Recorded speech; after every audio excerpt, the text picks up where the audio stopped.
Higit 2,000 agrarian reform beneficiaries sa Pampanga nakatanggap na maagang pamasko mula sa administrasyon ni Pangulong Ferdinand R. Marcos Jr. Ito ay ang titulo ng lupa na matagal na nilang sinasaka at paglaya nila mula sa pagkakautang. Si Kenneth Pasyente sa sentro ng balita, live. Naomi, libo-libong mga magsasaka mula rito sa Pampanga ang tila nabunutan ng tinik matapos makatanggap ng certificates mula sa pamahalaan kaugnay ng lupang kanilang sinasaka. Yan ay matapos pangunahan ni Pangulong Ferdinand R. Marcos Jr. ang pamamahagi ng Certificates of Land Ownership Awards o CLOA at Certificates of Condonation with Release of Mortgage o COCROM. Umaabot sa 2,939 COCROMs ang naipamahagi sa pangunguna ng Pangulo sa nasa 2,487 na agrarian reform beneficiaries. Dahil dyan, Naomi, burado na ang pagkakautang ng mga benepisyaryong magsasaka. Kung susumahin, Naomi, nasa mahigit 3,903 na ektarya ng lupa ang sakop ng mga naipamahaging certificate, nakatumbas ng na-condone na amortization na nagkakahalaga naman ng mahigit 206 million pesos. 30 land title naman ang ipinamahagi sa mga piling magsasaka. Ayon sa Pangulo, paraan ito ng pamahalaan para suklian ang pagsisikap ng mga magsasaka. Kasama na rito ang amortisasyon, ang interest at iba pang mga surcharge na nakakaangkla sa inyong mga lupang sakahan sa loob ng napakahabang panahon. Simula ngayon, pinapawalang bisa na po natin ang inyong utang sa lupang ipinagkaloob sa inyo sa ilalim ng reformang agraryo.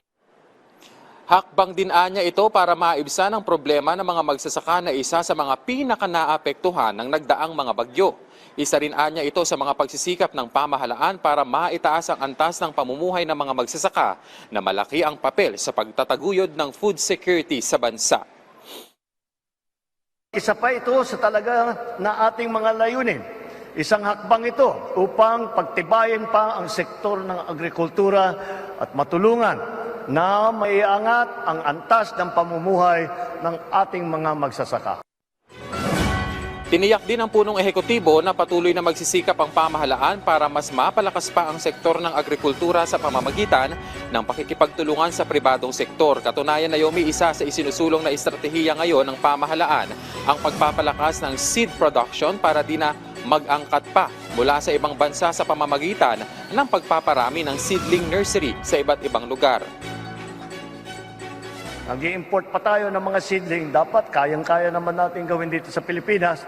Kaya't yan po ang ating bagong programa para paramihin ang seedling production dito sa Pilipinas. Hindi na tayo mag-import at kasama dyan ang ating mga magsasaka. Pinakamagandang seedling ang kanilang gagamitin sa kanilang pagtatanim. Laking pasalamat naman ng mga benepisyaryo dahil napawi na ang kanilang pangamba at mas mapagtutuunan na nila ng pansin ang pag-develop ng kanilang lupang sinasaka. Masaya kami. Naging sa amin na yung lupa, walang intindihin na bayad. Ang intindihin na lang kung paano makapag-harvest sa lupa. Pakikinabangan na yung lupa na diretso na lang. Magpasalamat sa ating Pangulo na sa magandang programa na makakatulong at makakaangat ng pamumuhay ng aming katulad naming maliliit na magsasaka sa kanyang mga programa. Naomi, kasabay ng pamamahagi na yan ni Pangulong Marcos Jr., hinimok din niya itong mga benepisyaryo na patuloy na pagsumikapan na i-develop yung kanilang mga lupaing sinasaka hindi lamang sa pag-unlad ng kanilang pansariling pamumuhay kundi sa pag-asenso na rin ng bansa. Naomi. Maraming salamat, Kenneth Pasyente.